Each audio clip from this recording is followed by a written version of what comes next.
Bonjour, bienvenue dans cette vidéo. Aujourd'hui, je vais parler du plaisir sexuel lors d'un viol. Alors, c'est un sujet très sensible et très touchy, et faut vraiment écouter cette vidéo jusqu'au bout parce que c'est pas forcément ce que vous pensez, parce que ça peut être très mal interprété. Donc, je vais essayer de bien m'exprimer et je vais essayer de faire en sorte qu'on comprenne ce que je veux dire, parce que c'est très important et c'est très délicat comme sujet. Déjà, qu'est-ce que c'est qu'un viol? Un viol, c'est un rapport sexuel entre deux personnes ou plus, euh, dans lequel il y a une personne, ou au moins, qui ne désire pas le rapport sexuel. C'est-à-dire qu'il y a une personne qui a pas envie avec cette personne, qui a pas envie à ce moment-là, qui a pas envie... Enfin, juste, il y a une personne qui ne veut pas de ce rapport sexuel, et il y en a une ou plusieurs autres qui décident de quand même avoir un rapport sexuel, de quand même violer cette personne. Et, euh, et du coup, c'est quelque chose de très très sensible, surtout que on vit dans une société qui prône la culture du viol, et du coup, c'est très difficile de parler de viol parce que la société nous apprend que euh, oui, mais la fille a chauffé le garçon, du coup le garçon a bien le droit, etc. Alors que non, c'est pas vrai. Un viol, c'est très grave. Le consentement, c'est quelque chose de très important. Et si vous avez une relation avec une ou plusieurs personnes, faites bien attention que tout le monde soit d'accord, que tout le monde soit enthousiaste à l'idée, parce que le consentement, c'est pas forcément dire non, c'est aussi juste ne pas spécialement avoir envie et juste se laisser faire, parce que on apprend, par exemple, on apprend aux personnes qui ont été éduquées comme des femmes, on leur apprend que leur plaisir est moins important que le plaisir de l'homme, parce qu'on vit dans un monde très hétérocentré. Du coup, il y a souvent des femmes qui se laissent faire, même si elles n'ont pas envie, juste parce que c'est important pour l'homme d'avoir, de lui vider ses couilles, etc. Enfin, c'est ce qu'on appelle la culture du viol. C'est quelque chose qui est présent partout. C'est quelque chose dont je parlerai peut-être une autre fois. Mais c'est quelque chose de très grave. Et le viol, c'est vraiment un sujet très long à aborder. Je vais pas pouvoir aborder tous les sujets, tous les types de viols qui existent. Parce que j'ai pas le temps, parce que c'est pas ce dont je veux parler aujourd'hui. Je veux parler d'un sujet très précis. Et je ne sais pas comment finir cette phrase.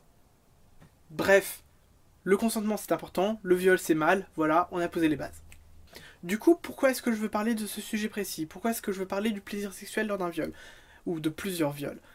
Eh bien, c'est simple, il y a environ 2 mois, j'ai lu un livre, un témoignage d'une personne anonyme, dont je me souviens plus le nom du livre, du coup ça m'embête un peu parce que j'aurais voulu le relire et donner des extraits pour cette vidéo, mais je me souviens plus du titre du livre, donc, et puis l'auteur est anonyme, donc je vais avoir un peu de mal à le trouver. Et donc, dans ce livre, la personne est une personne incestée qui a été violée plusieurs fois par son père, pas son frère, non ça c'est moi. Du coup, dans ce livre, elle explique que son père avait créé une ambiance, créé un contexte dans lequel elle avait envie de son père, dans lequel elle avait envie que son père vienne dans sa chambre, et qu'elle prenait du plaisir sexuel lorsque son père la violait la nuit, etc., derrière le dos de sa mère, etc. Et donc, c'est quelque chose qui m'a vachement interpellé, et surtout parce que on n'en parle pas beaucoup du fait que parfois on peut ressentir du plaisir sexuel lors d'un viol, mais surtout pourquoi est-ce qu'on peut ressentir du plaisir sexuel lors d'un viol? Il y a deux raisons. Il y a une raison très mécanique et une raison plutôt psychologique. La première raison, donc la raison mécanique, c'est parce que tout simplement, ben, si la personne stimule des zones érogènes, mécaniquement, le corps va peut-être avoir du plaisir. Je dis pas que c'est forcément à tout le temps, mais le corps peut décider, enfin peut avoir du plaisir juste parce qu'on stimule les zones érogènes, même si on n'est pas d'accord, même si on n'a pas envie, même si c'est un cadre très malsain comme une relation père-fille, etc. Ben, mécaniquement, on peut avoir du plaisir.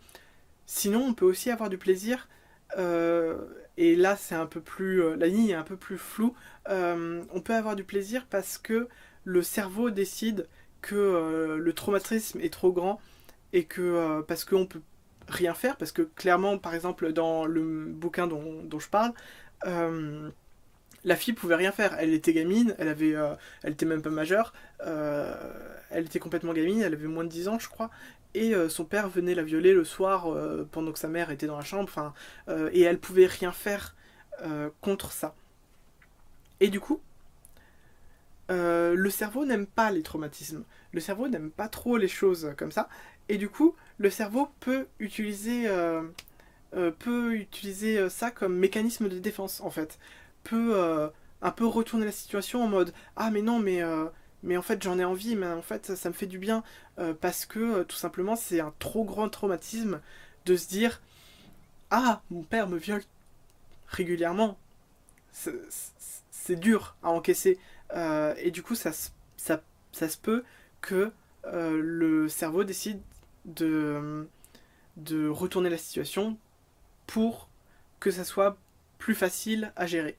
Du coup, c'est un moyen d'autodéfense. Et ce moyen d'autodéfense, pour parler très personnellement, je l'ai vécu. J'avais pas de désir pour mon frère et je cherchais pas à ce qu'il vienne me violer, etc. Mais ça m'est arrivé, oui, de prendre du plaisir lorsque mon frère me violait, lorsque je faisais une sieste dans sa chambre et qu'il me masturbait pendant que je dormais. Oui, ça m'est arrivé, oui. Et c'est quelque chose dont on parle pas parce que la culpabilité de se dire mince, mais en fait, je suis pas une bonne victime, j'ai pris du plaisir, je suis pas une bonne victime, je suis pas légitime à en parler, etc. Et pourtant, si, parce que c'est quelque chose qui arrive plus souvent qu'on ne le croit, et c'est juste un moyen de défense comme un autre. Et moi, ça m'est arrivé, et ça arrivait manifestement à la personne qui a écrit le bouquin, et ça arrive aussi à d'autres gens qui en parlent pas, etc. Parce que c'est horrible de se dire que mince, on l'a voulu, etc. Enfin, il y a toute la culture du viol dont je parlais qui nous tombe dessus et ou dans lequel on se dit on n'est pas une bonne victime, on n'a pas assez crié, on n'a pas assez pas aimé, on s'est pas assez débattu, on n'a pas assez parlé à des gens, on n'a pas assez fait de choses, on n'a pas fait ça correctement, on a pris du plaisir, on a fait ça. C'est il y a toute la culture du viol qui nous retombe dessus et du coup on a ce tabou de se dire non non je vais pas en parler parce que c'est horrible de dire ça à voix haute. Enfin, je sais que moi j'en ai parlé qu'il y a peut-être 2 ans alors que ça fait 10 ans que je parle plus ou moins ouvert, enfin que je parle à mes amis de mon inceste, ça fait environ 10 ans et ça fait environ 1 an que j'en parle ouvertement en public, etc. Sur Twitter, sur mes vidéos, etc. Et pourtant, ça fait très peu de temps que j'ai osé dire à mes amis oui, ça m'est arrivé d'avoir du plaisir et je me sens tellement sale d'avoir ressenti ça. Mais ça arrive. C'est quelque chose qui arrive et c'est notre corps qui décide de gérer le traumatisme comme il peut. C'est pas grave. Ça fait pas de vous une mauvaise victime. Ça fait pas de vous quelqu'un qui méritait de se faire violer. C'est faux. Ça, tout ça, c'est vraiment très très important à comprendre. C'est que il n'y a pas de mauvaise victime. C'est, vous avez jamais assez, enfin vous avez jamais pas assez crié. Vous avez jamais fait pas assez. Il n'y a pas de mauvaise victime lors d'un viol ou de plusieurs viols. Euh, une mauvaise victime, ça n'existe pas. Il faut vraiment, vraiment qu'on apprenne, nous, les victimes, à ne pas s'auto-blâmer euh, de mécanismes de défense de nos actions ou de nos non-actions.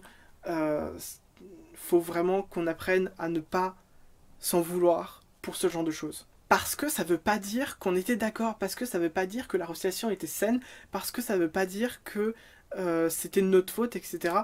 Euh, une situation malsaine comme la fille dont je parle, qui a écrit le bouquin, c'était pas sa faute si son père l'a violée depuis toute petite. Elle avait l'habitude de ça. Du coup, pour elle, c'était quelque chose de normal que son père vienne la violer tous les soirs. Pour elle, c'était une relation normale parce que c'est tout ce qu'elle a vécu. Et pour moi, c'était pareil. Pour moi, c'était normal ce que mon frère me faisait. Parce qu'on a grandi comme ça, parce que, parce que. J'ai du mal à finir mes phrases en ce moment. Du coup, voilà, oui, ça reste un viol. Ça reste pas de votre faute. Ça arrive qu'on ressente ou qu'on pense des choses euh, pour se protéger, en vrai. Parce que c'est juste de l'autodéfense, c'est juste un moyen de défense. Du coup, voilà, je voulais en parler parce que c'est quelque chose qui est très important, dont on parle très peu. C'est un gros tabou et surtout, c'est très difficile d'en parler parce que va y avoir les personnes qui vont dire oui, mais si t'as aimé, c'est que c'était pas un viol parce que du coup t'as aimé, t'as kiffé, etc. Nanana. Non, c'est faux. Je sais que je vais avoir des gens qui vont me dire ça parce que je sais qu'il y a certaines mauvaises personnes qui me stalkent et qui aiment bien me mettre des commentaires dégueulasses, mais c'est important de se rappeler que un viol, ça reste un viol, peu importe comment la victime agit ou peu importe comment la victime réagit. Un viol, ça reste un viol, c'est quelque chose de très très grave. Et voilà, je sais pas trop comment conclure cette vidéo. Je voulais juste parler de ce tabou parce que c'était important et c'est aussi important pour moi parce que bah, comme je disais, j'ai vachement honte, en vrai. Je fais mon fier à faire des vidéos et tout, mais en vrai, j'ai vachement honte. Mais c'est important que la honte change de camp. Et c'est important qu'on apprenne que un viol, ça reste un viol, peu importe comment la victime réagit. Du coup, voilà, j'espère que cette vidéo est compréhensible. J'espère que j'ai bien parlé, parce que je l'ai fait un peu à l'arrache. Mais c'est quelque chose dont je voulais parler, donc j'en parle, voilà. Voilà. Merci d'avoir regardé. Bye!